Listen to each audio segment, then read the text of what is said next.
जय हिंद दोस्तों। इस समय मैं आप लोग को कॉम्प्लेक्स नंबर चैप्टर पढ़ा रहा हूँ और उस चैप्टर में हम लोग को ये चैप्टर हमारा समझ लीजिए कि 3/4 पार्ट फिनिश हो चुका है, मुझे इसका 1/4 पार्ट ही बचा हुआ है कॉम्प्लेक्स नंबर चैप्टर का। इस चैप्टर में आज हम लोग पढ़ेंगे algebra of complex numbers. Complex number की अलजेब्रा क्या होती है, उसमें हम लोग को ये होगा कि जब अगर हमारे पास दो कॉम्प्लेक्स नंबर है तो क्या हम लोग दो कॉम्प्लेक्स नंबर को आपस में ऐड कर सकते हैं या फिर नहीं ऐड कर सकते हैं। सब्ट्रैक्ट, मल्टीप्लिकेशन, डिवाइड होती जाती है चीज़ें हम लोग आपस में कर सकते हैं या फिर नहीं कर सकते, हम लोग वो सीखेंगे इस पे। तो आज ये जो हमारा है अलजेब्रा ऑफ कॉम्प्लेक्स नंबर, ये मैं आपको दो पार्ट में पढ़ाऊंगा। आज के पार्ट में मैं पढ़ाऊंगा addition of two complex numbers and subtraction of two complex number. और कल वाले टर्म में मैं आपको पढ़ा दूंगा multiplication of two complex number, वो आपका हो जाएगा जो कि आपका नेक्स्ट टर्न होगा। आइए देखते हैं कि हमारा addition of two complex number क्या होता है। हमारे पास यहाँ पे Z1 और Z2 दो कॉम्प्लेक्स नंबर होगा। Z1 equal to A1 plus IB1 हो गया और Z2 equal to A2 plus IB2 हो गया।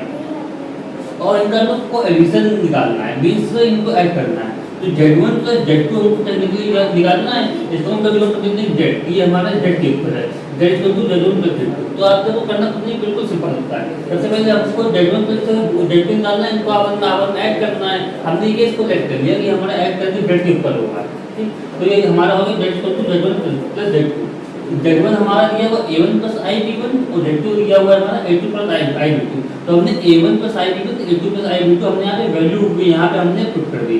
वैल्यू पुट करने के बाद रियल पार्ट अलग कर लेंगे और इमेजिनरी पार्ट अलग कर लेंगे तो ये आ जाएगा। ये आपको फार्मूला होता है, लेकिन ये आपको लर्न करने की भी नीड नहीं है। आपको बस इतना करना होता है एडिशन और सब्ट्रैक्शन में। जैसे कि हमारे पास दो वेरिएबल x और y, उनका एडिशन होता है x प्लस y और उनका सब्ट्रैक्शन होता है x माइनस y। अगर आपके पास x और y की कोई वैल्यू दी होती है तो आप लोग उसमें सीधे वैल्यू पुट कर लेते हैं, बिल्कुल सॉल्व कर लेते हैं। सेम बिल्कुल ऐसा ही है। इसको भी आप लोग एक वेरिएबल ट्रीट करिए कि हमारे पास एक वेरिएबल दिया हुआ है Z1, दूसरा वेरिएबल दिया हुआ है Z2। और अगर हमारे पास उनको एडिशन निकालना है तो वो हो जाएगा Z1 प्लस Z2 और सब्ट्रैक्शन हमारा हो जाएगा Z1 माइनस Z2। ये हमारा हो जाएगा। और Z1 Z2 हमको जो वैल्यू दी हुई है हम लोग वैल्यू को कर लेंगे और वैल्यू को करने वाले करते हैं कि रियल पार्ट अलग कर लेते हैं, इमेजिनरी पार्ट का पार्ट अलग कर लेते हैं, उससे सॉल्व करना आसान हो जाता है। आइए मैं आपको एग्जांपल की हेल्प से काफी अच्छे से समझाने की पूरी कोशिश करूंगा। हमारे पास एक कॉम्प्लेक्स नंबर दिया हुआ है 5 प्लस 3i और दूसरा कॉम्प्लेक्स नंबर दिया हुआ है हमारे पास -4 माइनस i। इन दोनों को ऐड करना है तो हमने ऐड का साइड लगा दिया। तो करना ये कि आप लोग देखिए ये रियल पार्ट ये रियल पार्ट और ये इमेजिनरी पार्ट ये इमेजिनरी पार्ट, इससे आप लोग i कॉमन ले लीजिए तो इनको एक साथ कर दीजिए। तो हमने 5 - 4 एक साथ कर लिया और i इसमें से और इसमें से i कॉमन ले लिया तो हमारे पास बच गया 3 - 2। तो इनको हमने सॉल्व किया, हमारा आ गया 1 और यहाँ हमारा आ गया 2। तो ये 1 + 2i हमारा इसको ऐड करने की ये हमारी वैल्यू है। ये बिल्कुल सिंपल है। आपको नाम से हो सकता है कि कठिन लगे, दो कॉम्प्लेक्स को ऐड करना सब्ट्रैक्ट करना बिल्कुल ही सिंपल होता है। मैं आपको कोई चीज लर्न करने की भी नहीं है। ये डेफिनेशन फार्मूला मैंने आपको इसलिए बताया है कि ताकि आप कॉलेज में इसकी जो एल्गोरिथम क्या होती है इसको करने का वे क्या होता है। बाकी अगर आपको ये नहीं क्लियर है तो उसमें कोई भी टेंशन लेने वाली बात नहीं है। आप तो क्वेश्चन कैसे सॉल्व करते हैं तो वो मैसेज आना चाहिए जो मैंने आपको एग्जांपल के हेल्प से समझाया है। यहाँ पे आइए इस पर एक एग्जांपल और देखते हैं addition of two complex number पे। हमारे पास एक कॉम्प्लेक्स नंबर दिया हुआ 2 + 3i और दूसरा कॉम्प्लेक्स नंबर हमारे पास दिया हुआ -6 + 7i। तो इसमें भी हम लोग यही करेंगे कि जो रियल पार्ट है उसको एक तरफ कर लिया और इमेजिनरी पार्ट में से i कॉमन लेके उसको भी एक साइड कर लिया। इनको ऐड किया तो हमारे पास आ गया -4 और इनको ऐड किया तो हमारे पास आ गया 10। ये हो गया addition of two complex number. अगर ये आपने अच्छे समझ लिया है तो आपको subtraction of two complex number को समझने में कोई प्रॉब्लम नहीं होगी। एक्चुअली एडिशन और सब्ट्रैक्शन एक टाइप से बात एक ही होती है। फॉर एग्जांपल आप लोग ये समझिए कि हमारे पास 3 है और हमारे पास 4 है तो हमने इसको ऐड कर दिया 3 + 4 हो गया, ठीक है। अगर हमारे पास 3 है और हमारे पास एक नंबर -4 है, हम लोग इनको भी तो ऐड कर सकते हैं 3 + -4 या फिर हम ये बोल दें कि हमने 3 और 4 को हमने सब्ट्रैक्ट कर दिया 3 - 4 आ गया, ये प्लस ये माइनस यहाँ हमारा बच जाएगा माइनस। ये मैं आप लोग को इसलिए अभी बता रहा हूँ क्योंकि ये जो बात मैंने बताई है इसका यहाँ पर यूज होने वाला है इस डेफिनेशन में। Subtraction of two complex number, Z1 हमारे पास दिया हुआ A1 + IB1 और Z2 दिया हुआ A2 + IB2, दो कॉम्प्लेक्स नंबर है।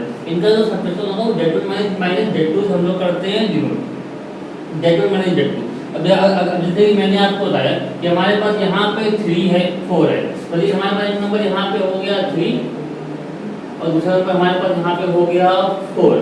तो अगर हमको 3 माइनस 4 निकालना है तो वो आ जाएगा -1। या हम ये भी तो हमारा लिखने का तरीका हो सकता है 3 माइनस 4 को, कि हमने 3 कर लिया, 3 माइनस 4 कर लिया, इसको ब्रैकेट में लेके प्लस दे दिया। तो इससे बेनिफिट ये मिलता है कि जो हमारा प्लस माइनस है ये भी हमारा माइनस ही हो जाएगा 3 माइनस 4। घूम फिर के बाद तो वहीं आ गई -1, तो इससे ऐसा करने से कोई फर्क नहीं पड़ता है। तो इससे हम ये दिखाना चाह रहे हैं कि 3 में से 4 को घटाने की जगह हमने 3 में -4 को ऐड कर दिया।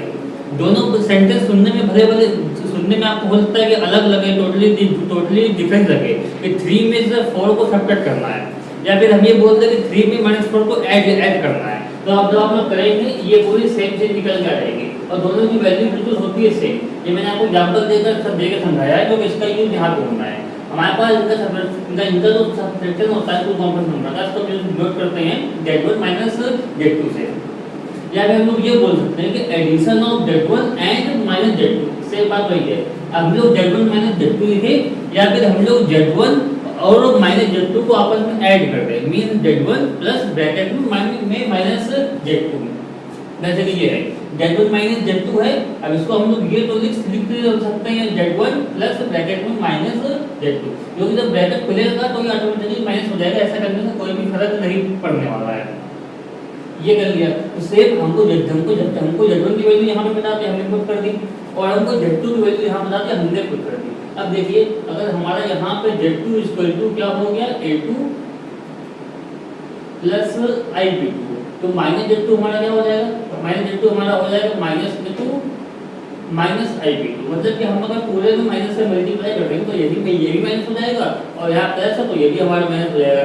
सेम बात हमने यहाँ भी लिखी -a2 माइनस ib2। अब देखिए रियल पार्ट एक जगह कर लीजिए, इमेजिनरी पार्ट आई कॉमन लेके एक जगह कर लीजिए। ये जो मैंने आपको आज की क्लास में बताया है कि जो कॉम्प्लेक्स नंबर को हम लोग सॉल्व करते हैं, मींस एडिशन करते हैं उनका, तो हम लोग रियल पार्ट हमेशा एक जगह में कर लेंगे और इमेजिनरी पार्ट ऑलवेज एक जगह कर लेंगे।